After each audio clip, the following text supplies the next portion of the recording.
नमस्कार दोस्तों, maximum education point में मैं सतवीर सिंह आपका बहुत बहुत स्वागत करता हूं।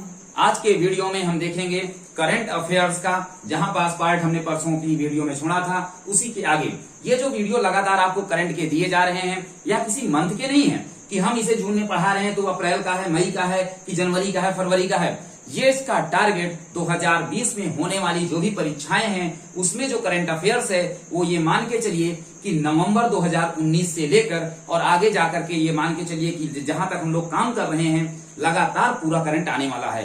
तो उन पूरे करंट के फैक्ट में से जो इंपॉर्टेंट बिंदु है उन्हीं को लेकर हम आपके बीच क्या है चर्चा करते हैं। तो आज का जो पहला टॉपिक है वह हम बात करते हैं। पहला टॉपिक आज का जो है तूफान विसर्ग। क्या है?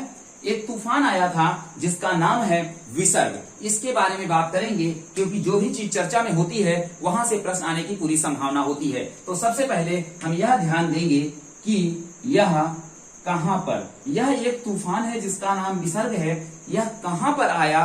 तो यह भारत के पश्चिमी तट पर आया। कहां पर आया? भारत के पश्चिमी तट पर आया। तो यहां क्या लिखेंगे? भारत के पश्चिमी तट पर आया। अरे आया तो, लेकिन उत्पत्ति कहाँ हुई? तो पश्चिमी तट पर क्या है? पश्चिमी तट पर क्या है? अरब सागर है। तो कहां से? अरब सागर से उत्पत्ति होती है। चलिए इसकी उत्पत्ति की बात कर लेते हैं। तो उत्पत्ति में आप देखेंगे किसके बारे में? अरब सागर के बारे में। 2 पॉइंट फैक्ट आपको याद हो जाने चाहिए। इसके बाद हम देखेंगे सबसे ज्यादा प्रभावित राज्य। तो देखिए अगर आप पश्चिम में बात करो तो सबसे ज्यादा प्रभावित राज्य जो आपका क्या है? महाराष्ट्र है। तो यहाँ पास आप देखेंगे प्रभावित राज्य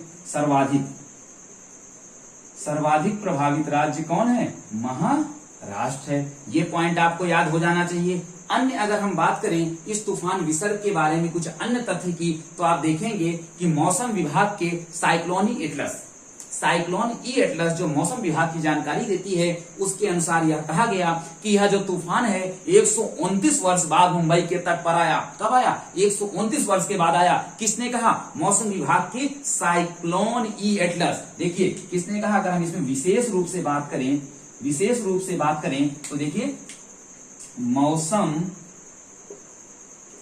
विभाग की साइक्लोन ई एटलस के अनुसार यह कहा गया कि यह जो है मुंबई के तट पर, कहा? मुंबई के तट पर कब? 129 साल बाद, 129 वर्ष के बाद आने वाला यह क्या है? तूफान है। तो अगर 129 वर्ष के बाद है तो इससे पूर्व कब आया है? तो सीधी सी बात है कि 2020 से आप क्या कर सकते हैं? 129 साल घटा सकते हैं। इसका मतलब है यह मुंबई के तट पर कब आया? 1891 में यह मुंबई के तट पर आया। अब बात करेंगे कि इस तूफान का नाम विसर्ग किसने रखा। तो जब हम बात करते हैं देश की, तो देश का नाम आता है, नामकरण किसने किया? तो नामकरण किया बांग्लादेश ने। किसने नामकरण किया? बांग्लादेश ने इसका नामकरण किया है। और आप बताइए कि यह जो बांग्लादेश की बांग्ला भाषा है उसके अनुसार विसर्ग का अर्थ क्या है? विसर्ग का अर्थ बोला गया है प्रकृति, नेचर। तो ये हो जाता है तूफान विसर्ग से संबंधित महत्वपूर्ण प्रश्न। चलिए आगे हम बात करते हैं दूसरा तूफान। एक और आया है अम्फान। क्या आया है? उस तूफान का नाम है अम्फान। इसके बारे में 1-2 पॉइंट है बात कर लेते हैं कि यह कहां पर आया है। तो पूर्वी तट पर आया है। कहां से? बंगाल की खाड़ी से आया है। तो देखिए कहां पर आया है? तो आप देखेंगे भारत के पूर्वी तट पर आया है। उत्पत्ति कहां से होती है? तो आप उत्पत्ति की बात करोगे तो उत्पत्ति में आ जाएगा बंगाल की खाड़ी से इसकी उत्पत्ति होती है। और इसमें सबसे ज्यादा प्रभावित राज्य पश्चिम बंगाल है। और इसका नामकरण किसने? थाईलैंड ने किया। इसमें जो है आपका देखेंगे कि सर्वाधिक, कौन सा? सर्वाधिक प्रभावित राज्य कौन है? पश्चिम बंगाल है। और इसका नामकरण किसने किया है? थाईलैंड ने किया है। इसका नामकरण किसने किया है? थाईलैंड ने किया है। अगर इसका नामकरण थाईलैंड ने किया है और सर्वाधिक प्रभावित राज्य कौन है? पश्चिम बंगाल है। तो यहां से हमें एक फैक्ट की और बात कर देनी चाहिए कि दुनिया में जितने भी तूफान आ रहे हैं उनका नामकरण का सिलसिला जो शुरू होता है वह 1953 से शुरू होता है। कब से? 1953 से शुरू होता है, ठीक है ना। दुनिया में तूफानों का नामकरण किया जाता है। तो ये कब से स्टार्ट हुआ? 1953 से स्टार्ट हुआ। जबकि हिंद महासागर में जितने भी तूफान आते हैं उनका नामकरण कब से शुरू हुआ है? 2004 से शुरू हुआ है। हिंद महासागर में आने वाले तूफानों का नामकरण 2004 से शुरू हुआ है। हिंद महासागर के तट पर 8 देश जो हैं वह तूफान या चक्रवातों का नामकरण करते हैं। वह 8 देश कौन कौन से हैं? भारत, पाकिस्तान, श्रीलंका, बांग्लादेश, मालदीव, म्यांमार, ओमान और थाईलैंड। ये 8 देश ऐसे हैं जो हिंद महासागर पर उठने वाले तूफानों या चक्रवातों का क्या करते हैं? नामकरण करते हैं। तो ये बात एकदम क्लियर हो जानी चाहिए। आप तुरंत इसका स्क्रीनशॉट लीजिए। हम अगले टॉपिक की बात करते हैं। तो देखिए अगला जो टॉपिक है खेलो इंडिया ई पाठशाला। सबसे महत्वपूर्ण यहां से क्या प्रश्न आएगा हम तुरंत इसके लास्ट में बात करेंगे, ठीक है ना। खेलो इंडिया ई पाठशाला, इसके महत्वपूर्ण फैक्ट को आप तुरंत याद कर लीजिए कि इसका संबंध किससे है? भाई खेल से है। तो इसका संबंध किससे होगा? इसका संबंध खेल से होगा। इसकी शुरुआत किसने की? तो भारतीय खेल प्राधिकरण द्वारा। किसके द्वारा? भारतीय खेल प्राधिकरण द्वारा इसकी शुरुआत की गई। इसकी शुरुआत किसके द्वारा की गई? भारतीय खेल प्राधिकरण द्वारा इसकी शुरुआत की गई। किसकी? खेलो इंडिया ई पाठशाला की। अब देखिए कि एक पॉइंट और इसमें हम बात करते हैं एक पॉइंट की और बात करते हैं कि खेल महासंघों के साथ मिलकर के किसने? भारतीय खेल प्राधिकरण ने 1 जून को खेलो इंडिया ई पाठशाला की शुरुआत की थी। कब? 1 जून को इसकी शुरुआत होती है। 1 जून को खेल महासंघों के साथ मिलकर के भारतीय खेल प्राधिकरण इसकी शुरुआत करती है। अगर हम बात करें कि खेलो इंडिया ई पाठशाला का उद्देश्य क्या है, तो भारत का पहला राष्ट्रीय स्तर का ऑनलाइन कोचिंग और शैक्षणिक कार्यक्रम जो जमीनी स्तर पर एथलीटों के लिए शुरू किया गया था उन्हें प्रशिक्षण देना। उद्देश्य की बात करेंगे तो एथलीटों के लिए, किसके लिए?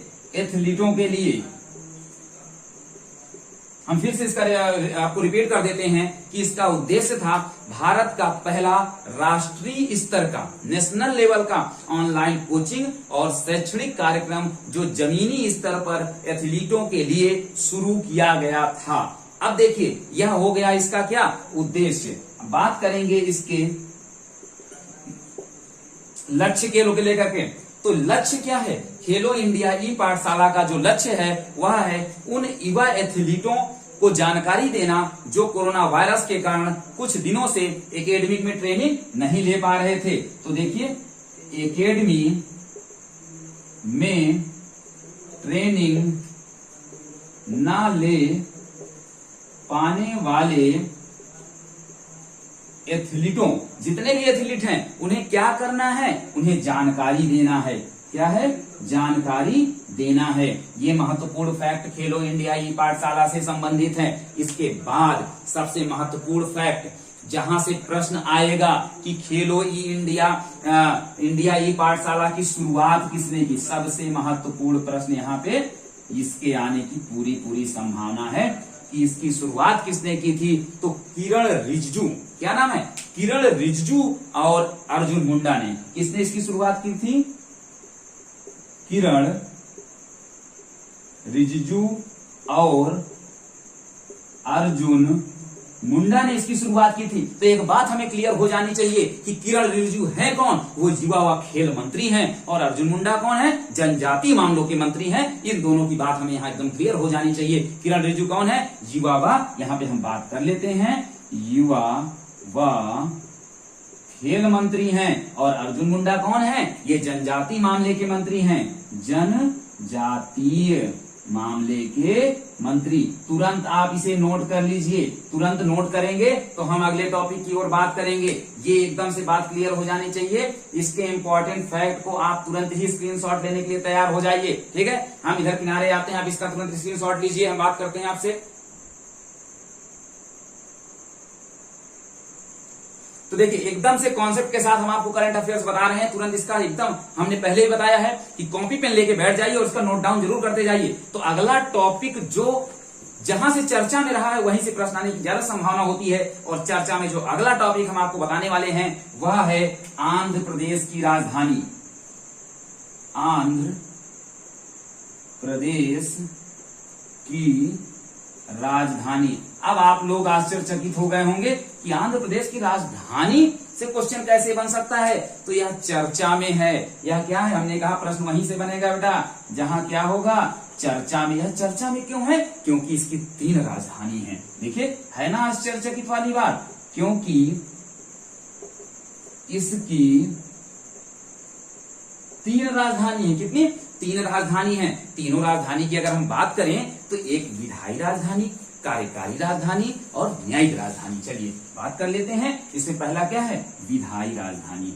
इसीलिए यह क्या है, आपका चर्चा में है और क्वेश्चन आने की संभावना है। विधायी राजधानी के साथ साथ कार्यकारी और न्यायिक। कार्यकारी और न्यायिक राजधानी। चलिए तुरंत बात कर लेते हैं कि विधायी राजधानी कहाँ है। तो आंध्र प्रदेश की जो विधायी राजधानी है वह अमरावती। कहाँ है? अमरावती। अमरावती। और इसके बाद कार्यकारी जो राजधानी है वह है आपका विशाखापट्टनम। क्या है? विशाखापट्टनम है। और उसके बाद न्यायिक राजधानी कर्नूल। क्या है? कर्नूल है। इन तीनों राजधानियों को हमें याद रखना है। अगर इन तीनों राजधानी याद हो जाती हैं तो हम लोग एक फैक्ट और बात कर लेते हैं कि अमरावती किस नदी के किनारे है, विशाखापट्टनम किस नदी के किनारे है, कर्नूल किस नदी के किनारे है। तो देखिए अमरावती जो है वह आपका कृष्णा नदी के किनारे है, और जो आपका क्या कहते हैं विशाखापट्टनम है यह गोदावरी नदी के किनारे है, और कर्नूल जो है वह तुंगभद्रा नदी के किनारे है। ये फैक्ट बिल्कुल से याद हो जानी चाहिए। इसी के साथ अगर राजधानी की बात करते हैं तो हम कुछ और बात कर लें कि जिस राज्य की 2-2 राजधानी है, तो महाराष्ट्र की भी क्या है, 2 राजधानी है। ये आपको याद रखना है। महाराष्ट्र की भी कितनी राजधानी, 2 राजधानी, मुंबई और नागपुर। मुंबई और नागपुर। अगला स्टेट आप देखेंगे हिमाचल प्रदेश की 2 राजधानी, शिमला और धर्मशाला। हिमाचल प्रदेश की 2 राजधानी, शिमला और धर्मशाला। और तीसरे नंबर पे आप देखेंगे श्रीलंका की भी क्या है, 2 राजधानी है। कहाँ की? देश की बात करेंगे तो श्रीलंका। एक है श्री जयवर्धनेपुरा कोट्टे। श्री जयवर्धनेपुरा कोट्टे। श्री जयवर्धनेपुरा कुट्टे। यानी या अच्छा लग रहा है जयवर्धने, महिला जयवर्धने। प्लेयर के नाम से जोड़ के आप लोग पढ़ रहे हैं, कोई बात नहीं। श्री जयवर्धनेपुरा कोट्टे, यह इसकी क्या है, आधिकारिक राजधानी है। आधिकारिक राजधानी, आधिकारिक राजधानी है। और दूसरी है कोलंबो, जो वास्तविक कार्यपालिका और न्यायपालिका है।